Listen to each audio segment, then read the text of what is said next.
My name is Leslie, and I'm here from Virginia. I've been practicing long distance with this temple for about 7 years. The initial draw to deepen and regulate my meditation steadily grows. It's as strong today or stronger as it was 7 years ago, as it was 20 years ago or more. Since my 20s, meditation has been the draw in my life. Always there.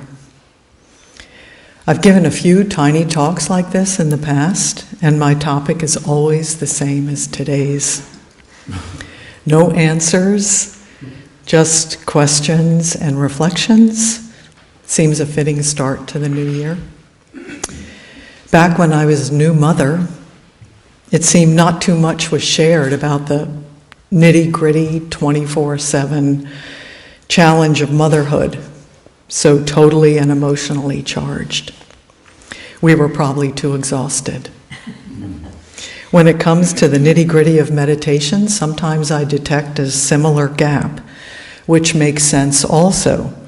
You're facing yourself squarely during meditation, and that's hard to express.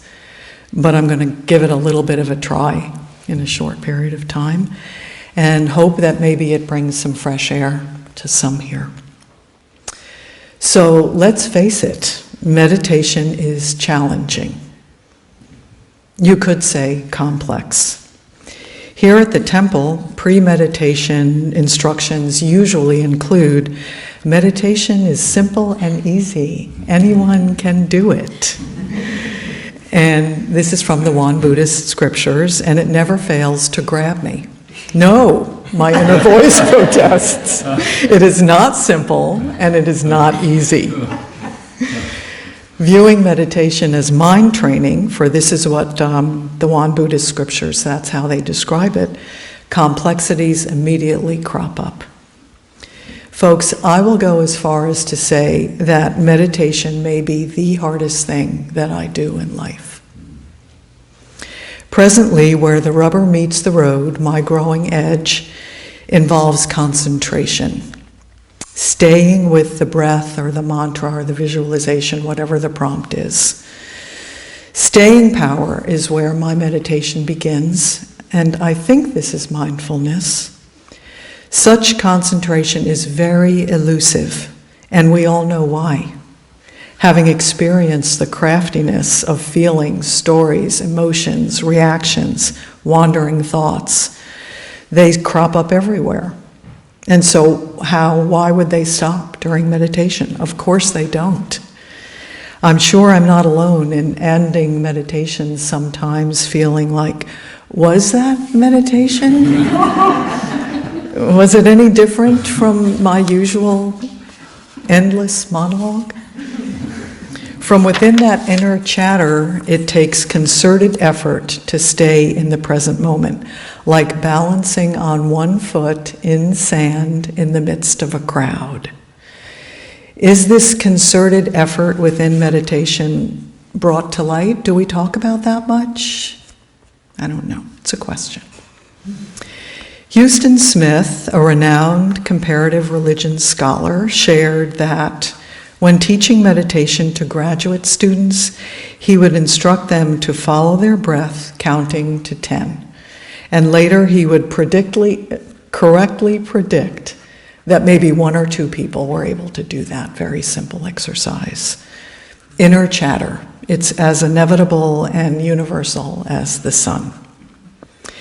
As I've been studying Won Buddhism and other forms of Buddhism these past few years with fervor, every now and then I hear and read this phrase, it is extremely important to maintain unwavering mindfulness. But I don't hear that a lot. Anyway, that's where I'm sitting right now. I'm curious, how do others maintain mindfulness? For me, it's a moment-by-moment, often excruciating challenge. This temple's preparation often also advises when thoughts arise, do not play with them, they will vanish by themselves. This truth was a slow dawn for me. For years, my inner scoff would dominate, saying, "Ha! Vanish by themselves." Thoughts are as natural as breathing, so expecting them to vanish seems fruitless. And yet, personal experience has slowly and gradually confirmed that thoughts do become less alluring. Like watching, not grabbing at, a parade. So nowadays, thoughts vanishing by themselves to me means the volume on the inner chatter can be turned down. It takes diligence and concentration. Do you ever have a tendency to rate your meditations? Oh, that was a good meditation. That wasn't such a good meditation. So what does that mean? Is a good meditation glimpsing at a calm, alert state? Or is it avoiding the lures of distraction? In the ocean of thoughts, have you ever experienced inner quiet that instantly morphs into thoughts that are very urgent, like, if I don't send that email right now, I'm going to forget. And I have been known to succumb to that voice, get up and out and do it. And then the question is, do I smile at myself for getting up off the mat? Or do I berate myself for getting up off the mat?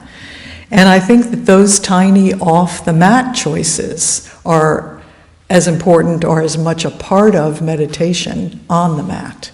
So then the question becomes, might all meditations be good? Or might all ratings be meaningless?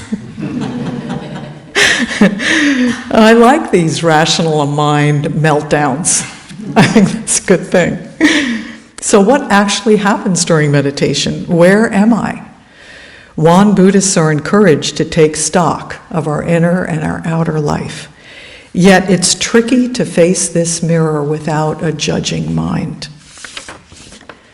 Does it serve any good to come down on myself or lose patience, which is my habitual response, because there are difficulties with concentration or diligence or drowsiness or laziness? Still, after all this time, my judging mind says, yeah, still. These universal stumbling blocks exist. I needn't berate myself for experiencing them. Questions, stripped of the judgments, do have merit. Am I showing up regularly? Do I seek grace from harm? How's my concentration? How is my drowsiness? How is my response to inner and outer challenges? Especially when I stumble and fall. If I treat myself with gentleness and patience, might such kindness spill out naturally into daily living? Might this be a back door to changing the world through changing ourselves? I don't know, but that's certainly my aspiration. Sometimes in meditation, an impartial observer quietly emerges, bringing separateness from all of the thoughts and a breathing space that feels like water in the desert. This observer murmurs, "There's a judgment. There goes a memory. Wow, that was a long storyline you just followed. You want to keep going with that?" This observer, one step removed, quietly turns me back to my breath and shows me that I am not my thoughts. And then the question is, who then is observing? That's a meaty one. Levity is one of my best friends. A favorite yoga teacher used to chide as we all focused on a pose. "Smile, it's only yoga." And as one with a tendency to take myself too seriously, I really like that. And I've adapted it and used it with myself in meditation. Smile, it's just meditation. And that's been helpful. And then I hear Reverend Wanggong's voice as I exhale saying, "Release." And that also makes me smile and works. It helps. Isn't it a delightful paradox that the guidance to release is just the flip side of the guidance to stay in the present, which takes a lot of work? So the pith instruction is relax while you work. And I think that is a lifelong practice. So as 2026 kicks off, reflecting on meditation and me, I see a gradual loosening on the grip of self-reproach that opens onto levity. And I see the presence of the observer as elusive as concentration, revealing spaciousness. And gratefully I honor these tender shoots as meditation's easeful, subtle side effects. May the side effects of meditation gracefully spill into our daily life as goodness. Thank you.